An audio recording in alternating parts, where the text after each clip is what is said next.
Knientje.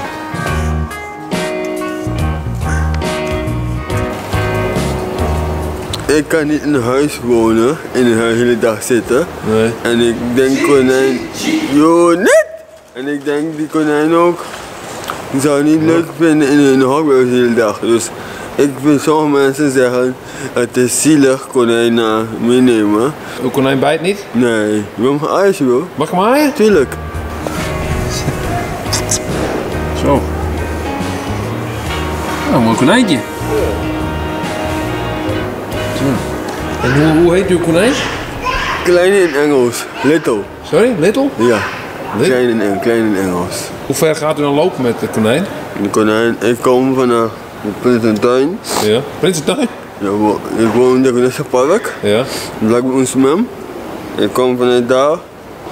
En als die moe wordt, kan ik hem aftillen. Kijk, jij kan erbij komen, hij doet niks.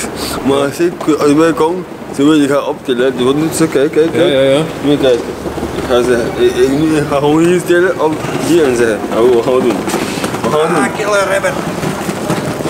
Zodra ik buk iets zeg tegen haar, Ja. denkt ze, ik ga haar optillen, dus ze moet lopen. Ja. Wat moet je de konijn hier? Ik vind ik denk ik leuk vind, hier staan zo in de stad voor de mensen. Vind ik dat ik het leuk vind. En ik heb geleerd dat konijnen die oren omhoog hebben staan, en dat is nu, Ja. zijn ze op zijn gemak. Nee.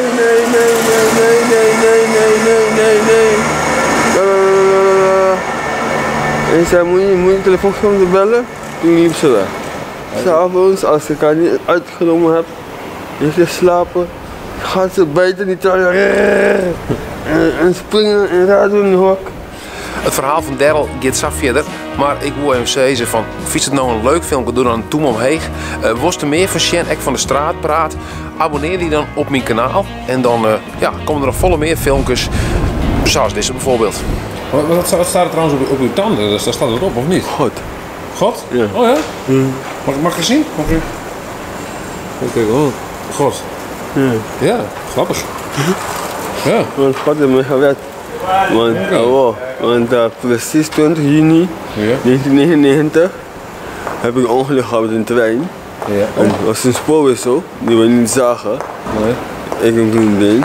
En de trein was een botsing toen ik overstak. En had ik een maandje komen gelegen.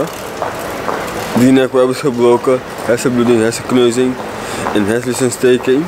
En toen na die maandje komen hebben de dokter gezegd tegen mijn familie, Daryl, hij is klinisch dood. Familie kwam om U was klinisch dood? Ja, familie kwam om afscheid te nemen. Maar ze dachten, we gaan eerst bidden. Hebben ze gebeden, bij al mijn ogen ging open. En daarna heeft de dokter gezegd van ja, de kans op lopen is minder dan 10%. En de kans op praten ook minder dan 10%.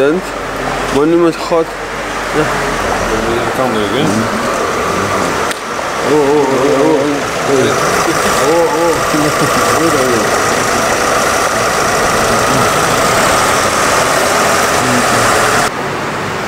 En zodoende, ik denk van, waarom zou ik een pistool of iets anders in mijn mond zetten, terwijl God mij gered heeft. Doet hij dan ook poept en plast hij dan ook op straat en zo? Of hoe gaat dat?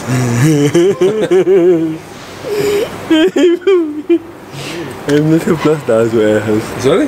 Hij heeft niet geplast daar zo ergens, maar die plas die was precies tussen die kleine heupen van die straat, dus je kan niet een kleine boek op gaan ruimen, toch? Little. Little. Little. Als hij een oortje omhoog heeft, dan voelt hij zich op zijn gemak.